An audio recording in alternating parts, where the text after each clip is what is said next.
Hello, everybody, and welcome to Market Talks. I'm Ray Salmond, head of markets at Cointelegraph, and in this show, we discuss the latest market trends along with valuable insights from industry leaders, traders, and analysts. Today's guest is Brenda Gentry, owner of BundlesBets.com and Gentry Media Production. Brenda is also known as Cryptomom on Twitter, where she has over 45,000 followers. And prior to getting into crypto, Brenda had 15 years of experience in traditional banking. And she started researching and investing in cryptocurrency during the 2020 COVID lockdowns. You know, that time when we were all stuck at home, couldn't go anywhere, and we're getting free checks from the government. The perfect time, I guess, to start researching and learning and investing in cryptocurrency. So, after catching the crypto bug and making a hefty sum from trading, she went on to launch Gentry Media Productions. And Brenda's primary objective is to introduce more women and minorities into Web3, DeFi, and NFTs. Let's look at a short video about Brenda.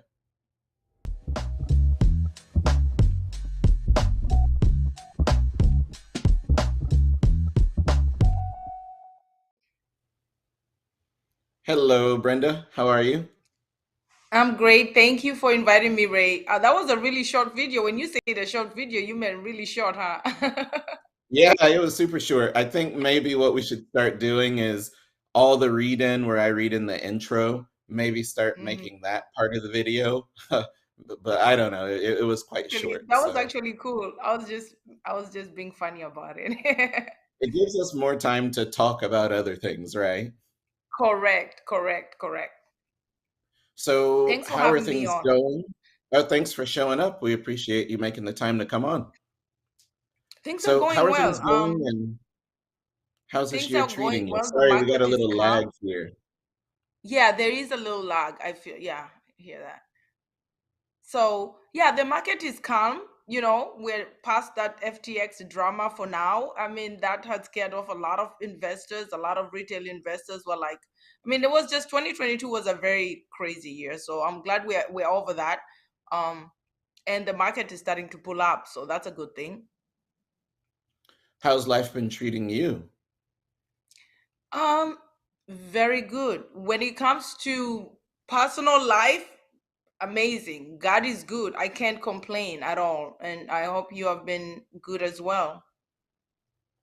Yeah. Are you trading crypto this year, or have you taken a break since the whole FTX thing? I've been always very cautious. I put my investments, I kind of put my all my eggs in one basket. So for now they're safe. They're good. Hmm. We're By good. one basket, do you mean cold storage? Are you using a hard wallet? Do Yeah. you keep your coins on Yeah, you put it exchange? in cold storage. Yeah, you put it in cold storage and wait for apart from my own project, obviously. um I don't put too many. Yeah, I'm not doing too much diversification right now. People are looking for a good time to come in, but I've been in, so I'm not changing that at all.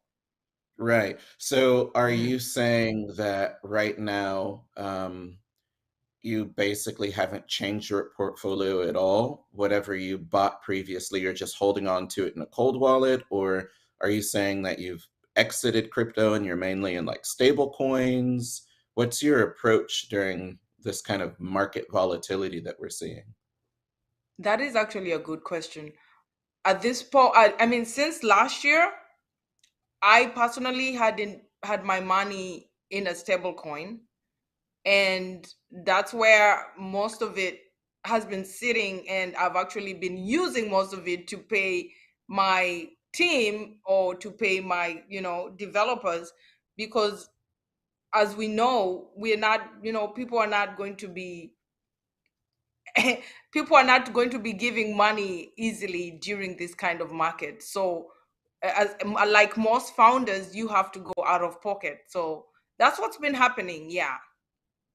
Okay, that makes sense. It's a lean time. We're seeing a lot of layoffs across the sector and a Yes. lot of projects and media companies and even like institutional crypto companies are laying off a significant amount of their staff or completely closing Mhm. up shop. So it sounds to me like you've gone into just survival mode, and also that you're focusing on building things for the next bull market, perhaps.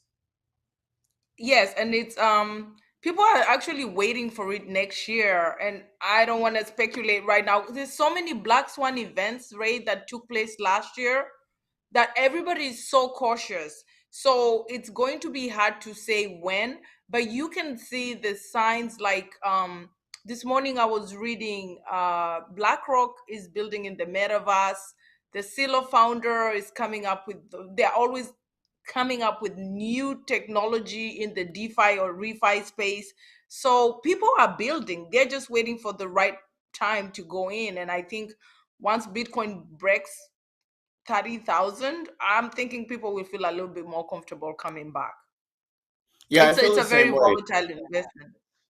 Go And ahead. it's good to remind yourself that despite all the bad news, despite the price being down, whatever, 50% from all time high, altcoins are suffering. And there's a lot of bad news coming on, like the regulatory front from Capitol Hill and the whole SBF trials. And we just keep learning more and more about what a terrible person he was and how he didn't have his books in order, or that company didn't have their books in order.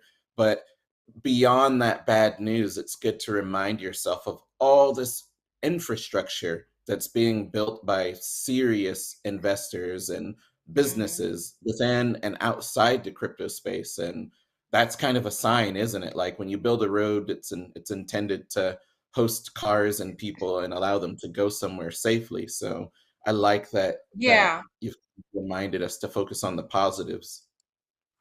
And I think what most people are doing is they focus on now, as in today, and fear and just not seeing future. I always look at my life in terms of 5 years from now. I've always done that. I always tell my daughters, I don't know, I don't focus on today because I know tomorrow, next year, 2025, people, so many people are going to adapt this technology. Like, it's one of the best things since sliced bread. Like, I mean, blockchain technology is really awesome. That's what people need to focus on, the technology behind the crypto. And then you'll realize eventually, if governments are already adapting the technology, I mean, we have the state of California now using it for the in the DMV, trying to integrate it in the DMV, car titles and stuff like that. All that's all going to go on blockchain eventually, you know?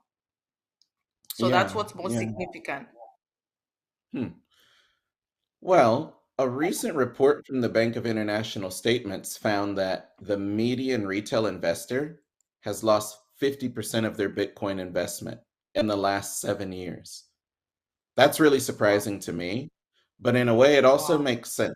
It does make sense given, like, if you are just buying and holding, or you think about all the crazy events that have happened, or you think about like retail investors not being as skilled as professional investors, not knowing the best time to buy and the best time to sell.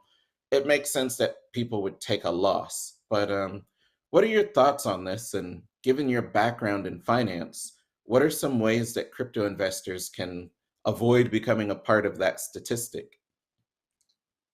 So, number one, I think the focus is too much on crypto. They should also realize that stocks are down too. If you bought Facebook in 2010, which I did, and you kept it till now, you down as well. If you bought any stock, I think the focus is so much on crypto. We know crypto is very volatile. It's a very volatile asset, and it moves with any significant wild event or news. So my suggestion is every crypto investor needs to stay up to date with what's happening in the industry and the financial world to avoid significant losses, So, I mean, they need to do their research and invest in projects like they've done research on. You can't just invest blindly because that may have devastating effects. Um, like the FTX one, the FTX scandal, and a lot of those investors are people that have actually, they know what they were doing. They just invested in the person rather than in the in what project, whatever project he had a lot. He had a lot of projects. So yeah, it's basically, to me, a lot of research needs to be done.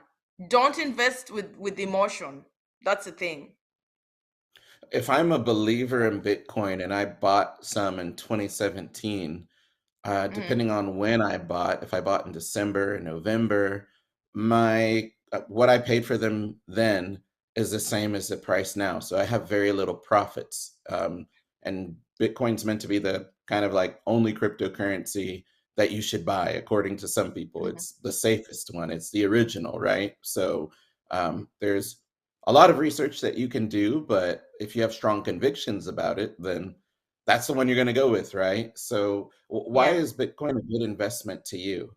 If for someone who bought in 2017 and you're looking at your portfolio now and it's worth the same now as it was Hmm. 5 years ago, to you, what makes Bitcoin a good investment? Okay. So that's a good question, Ray. And number one, we are assuming that most of these Bitcoin buyers are holding and not, selling when it got to 60,000, 69,000, or any trader knows that if I bought in 2017 at the price of 16,000, we had 2020. You remember 2020, when COVID happened, the market crashed again, and those prices were 3,800. Bitcoin was 3,800 when I started buying. It was 3,800. So you had to have the conviction of, okay, if I'm smart, I would buy when it's lower again. You want to scale in when it's lower, and accumulate more. I'm hoping most people did that, because if I bought at 16 and I don't average out and buy at 3K, then I'm wondering what kind of trader they are. But most of them who did the smart thing bought again in I know I did in 2020. And I know that when it got to 69, you at least want to sell something for the rainy day. You can't just sit and assume that I'm gonna be holding long term, like Michael Saylor. Not everybody can be a Michael Saylor, and I don't Hmm. even know if he's been. I don't know. Do we know if he's been selling? We don't know, right? His portfolio shows he I, hasn't been selling. yeah, I don't think he has, but that Yeah. makes So sense. the reason. So Go ahead. after you. You were gonna say something. Oh, okay, okay. No, No, I I was wasn't saying. going to say anything. Go ahead. So to me, the reason why it should be a hedge against inflation. You can't compare Bitcoin to gold. I mean, when you need Bitcoin right now and you get into a situation where, okay, I need to get my Bitcoin sold or whatever, you're always going to have access. It's decentralized. You have ownership. It's trustless. You don't have to go through a middleman. You don't have to ask anybody. If you have to sell gold, if you have an emergency, tell me how. I mean, what you're going to do? You're going to start going through downtown to see, hey, is there anybody that is going to buy my gold? Is it going to be even worth it? At least with Bitcoin, I know it got to 15, it's back to 24. You got some good money out of it still. So I think right now, even though we had speculated it was going to go to 100,000, everybody was so bullish last year. Oh, Bitcoin's going to be 100,000 by the end of. I mean, when it got to 69, the next thing everybody was seeing was the 100K. What we forgot is the wild events happening. The war. Russia and Ukraine, and Evergrande was defaulting. That was the first sign. Mhm. Evergrande defaulting, and the mining in Kazakhstan being brought to a halt. So now these miners who've been mining in China and Kazakhstan since 2021, they closed down 80% of the operations in the Bitcoin mining. And now they're moving towards North America, which is a good thing. A lot of people don't realize the reason the regulators are sniffing around crypto right now is because they know what's coming is massive. That's all I can say. Mhm. Hmm. So you worked in banking for Yeah. 15 years, and then as the Yes, ma'am. economy crashed and COVID ripped the world apart, and we were all stuck at home and afraid to go outside, and there was no vaccine or any of that. You decided to, I guess, leave your job and go full time in crypto. Talk to me a little bit about when did you first hear about crypto and Bitcoin, and what ultimately led you to make that transition out of one long 15-year career into something completely new and very volatile. Thank you. Good question.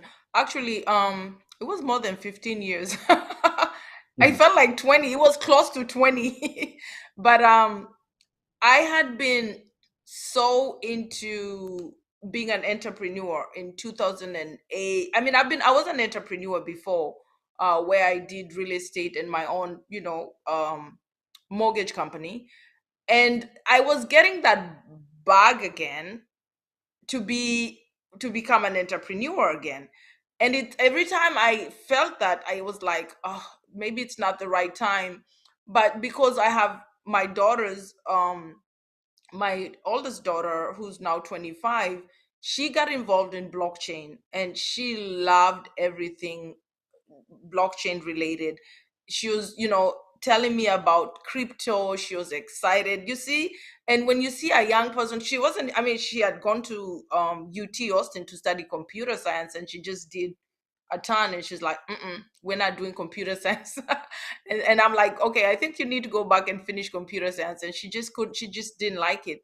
So when I saw how much how excited she was about blockchain, the technology, and she was telling me, Mom, you should research this because it's really been adapted, especially in Kenya, where you grew up, and they're using M-Pesa, which is, it was the first digital. Most people don't talk about that, but Africa really started with M-Pesa. Was the first digital currency that most people don't even talk about. They were doing, transactions without fiat.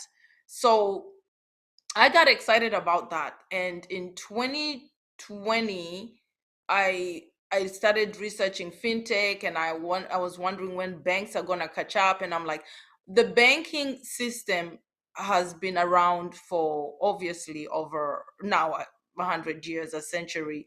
The systems are so outdated, and I'm like, okay, when are they ever gonna catch up to this blockchain technology? Maybe I'm gonna help my bank bring this in house. But then getting into that department I would have needed to go back to getting, another like kind of degree or whatever, to be on site in the side of fintech versus where I was in mortgage. So it was just eye opening. It was time for me. I felt like, and then the COVID happened, and I'm working from home, and I'm like, oh wow, this is amazing. I got all this time. I got to research. And same time I was researching DeFi Summer was getting into these alt tokens, and their crypto wallets were looking good. So that led me down the rabbit hole. When I invested, I felt really, really good about the industry, and I felt like it's time for me to go educate other people that look like me. Number one, the wealth gap was very, I mean, we are really behind. It's getting stretched even more. By the year 2030, African Americans are still going to be so far behind, and we're still the largest group holding student loans. Like, we live to pay student loans, and it's just a sad fact. And I wanted to help people realize that instead of us focusing on things that we are giving out, or making money to just pay, why don't we get into this new technology that help us get ahead of the game, and narrow down the wealth gap. Yeah, I want to talk about that a little bit more later because one thing with crypto is that, sure, it does open a door of financial literacy for you.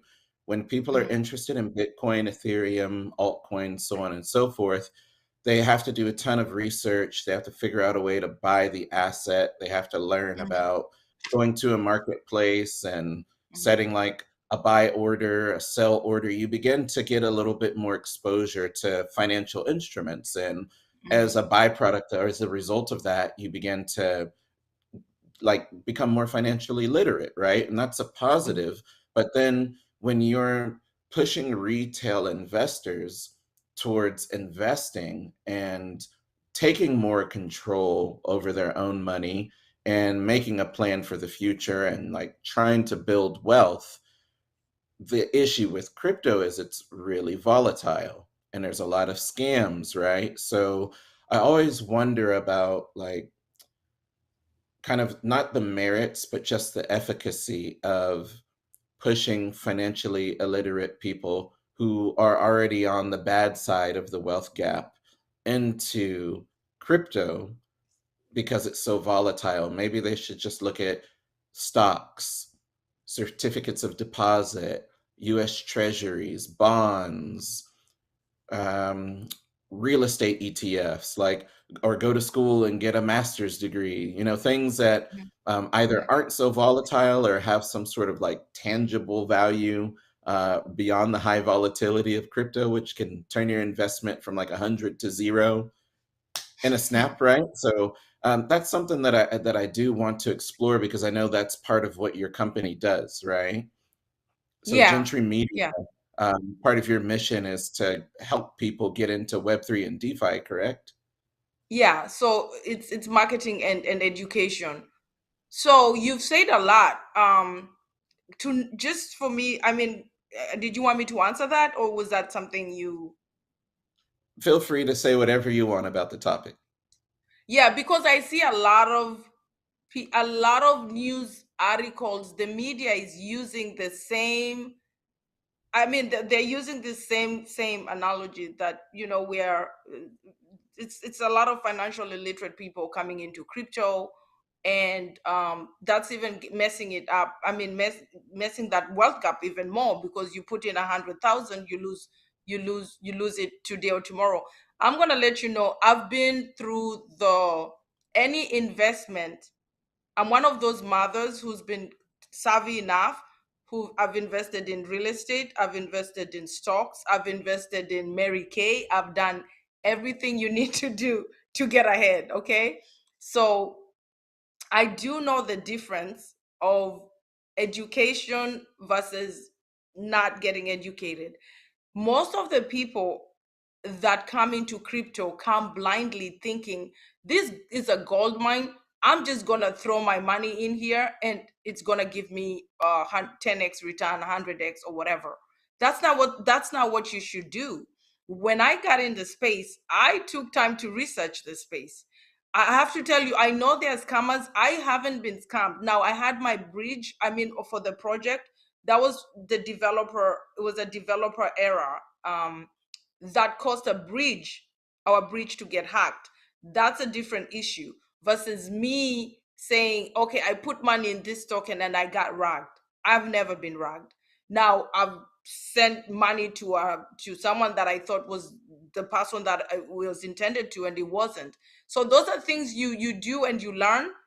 But at the end of the day, what I've realized is, if we educate people, they will get far ahead with education than just saying, okay, it's a good space, or just don't get in because it's too volatile. It all takes education, and the more we educate people, the better. It's all about education. A lot of people in a lot of the founders and a lot of people in the crypto space, in a lot of positions, high positions, African Americans. They can tell their mom, say, mom, this, it's crypto is good, but I can help you set up your wallet. Yes, I mean, my dad's 75, 77. If I'm sending Ethereum, I'm sending it to my brother, because I know I don't want my dad to just be on any wallet and get something that he doesn't need to be in an area he doesn't need to be. It's all about education. If we educate people, people will get it. Because I can tell you, I've seen my wallet go up to $500,000. If I said I wanted to be here just for um just a quick come in and go, I would have been left the industry. That if that's what they want, and I would have been left. My daughters will correct me, mommy, that's not good English. But anyway, Mhm. um I know what this industry can do. It's life changing money. If you come in and think, okay, I want to make money and leave during the bull run, do that. Nobody is forcing you to stay. We just chose to be here to stay. We're the pioneers. We don't want to jump in and jump out just because we saw $500,000 in my crypto wallet. No. If I saw $500,000 last bull market, that means next bull market I'm going to see $10 million. So I'm here for the long term. Right. I want to talk about something else that you're involved in, and that's sports betting.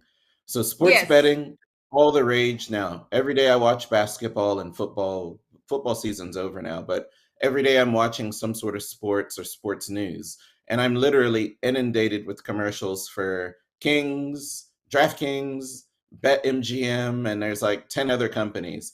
And most of the Fox and ESPN sports commentators, they're talking about betting, and there's ad placements throughout their shows, right? And even as you watch Mhm. games, they're talking about, under, over, under, how many points is Steph Curry gonna score in the next 3 minutes? So sports betting is regulated and it's legal now in the United States, and it's big money. I know that BundlesBets is a crypto-based betting platform. So talk to me about that. How does that work, and how is it any different from DraftKings?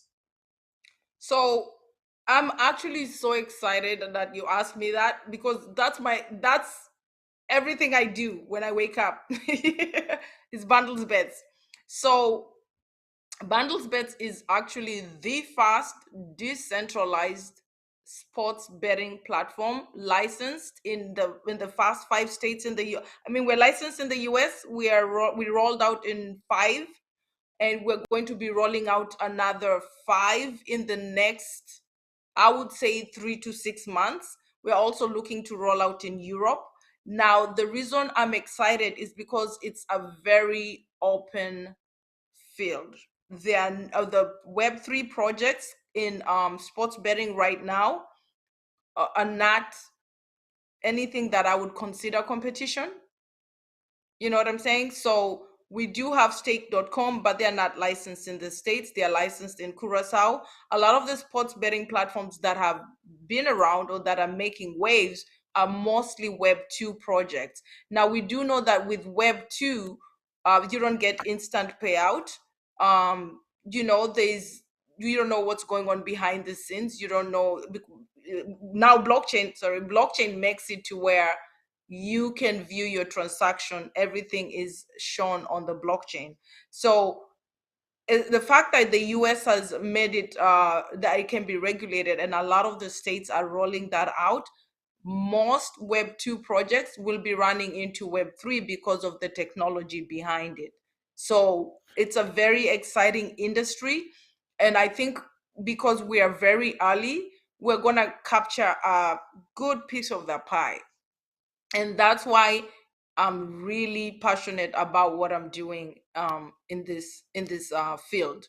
I've seen the DraftKings, I've seen the FanDuels, I've seen the BetMGM, and in one way or another, I saw DraftKings try to do something in NFTs, but I don't think it was well put out. If you ask me, if they had maybe worked with someone that's well versed in the Web3 space, they're doing it from a very Web2 angle versus we're in Web3 and we know what it takes. Um and I just very, very believe that we're gonna be a game changer in the industry. How does it work? Do I use my MetaMask and I bet using Ethereum or stable coins? How does like crypto sports betting work? Oh, cool. So we do right now are in beta, going to be releasing our beta version here within a week. So what happens is, when we say decentralized, you're going to use our band token. We have a band token, and that token is what you buy on Polygon. We're now on Polygon, and you buy it on, with Matic. You use that to go inside your MetaMask, or you go on our website and you click you know bet now, and then you go in and if it's right now we have ESPN APIs. So if today the Lakers is playing, you know, the Chicago Bulls, you just place your bet, and then you find out later whether, and see, the thing is, we are having a very different our protocol is very different than every other. Right now the pools are very different, so it's not going to be just one team. We have like, it's poker style, so you're going to have like 10 teams all together, and the correct 20% are the ones that they pay out, the 80% pays out the 20%, if that makes sense. Does that make sense? Mhm. Yeah, yeah. If I can bet against the Lakers on them losing on your platform, then I should make a lot of money because their record's terrible. My husband would not like that. He's a diehard Lakers fan. Ooh, Yeah, but yeah, go ahead and I'm bet not a against Lakers them. fan. I like LeBron James, but beyond that, that team is just mismanaged beyond repair, and it's highly Yeah. unlikely that they make the playoffs. So I'm going to I bet don't think against they have them. any hope this year.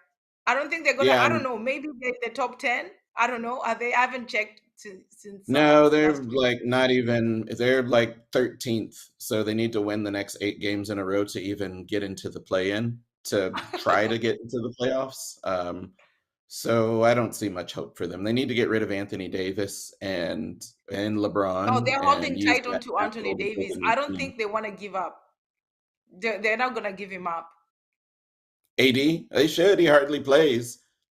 I Yeah, I know know, your right? husband's probably smiling behind the camera. But I Yeah, like the yeah, Lakers because they've been so bad the last 2 years. They've become kind of an underdog team that I actually watch and root for. And then because they're a blue chip team, they get all the TV. Like they're always, it's a game that you can always watch on TV because it's a premium brand. So you're forced to watch them yeah, play and lose. So I've started to yeah. cheer for them simply because they've been so bad and I hope they could do better. So sorry about that. Anyway, let's get back to No, crypto. that's fine. So My team's last not doing question. any better. The San Antonio Who? Spurs, they're not doing any Oh, no, better. they're terrible. Yeah, they're terrible, but they're rebuilding, right? But Yeah, they they're are building. horrible. Yeah. Yeah. Hmm. Yeah, they're horrible, but they're rebuilding, so I'll give them that. The Houston Rockets are Yeah. rebuilding too. There seem to be a lot of teams rebuilding these days, which I find interesting. But anyway, back to crypto. Last question. It's Yeah. likely that FTX, Terra, the whole Terra Luna, UST implosion, and FTX, Celsius. It's highly likely that all of these negative events and other scams in the DeFi and crypto space have scared off retail investors. They've probably Hmm. been put off crypto and are not interested anymore.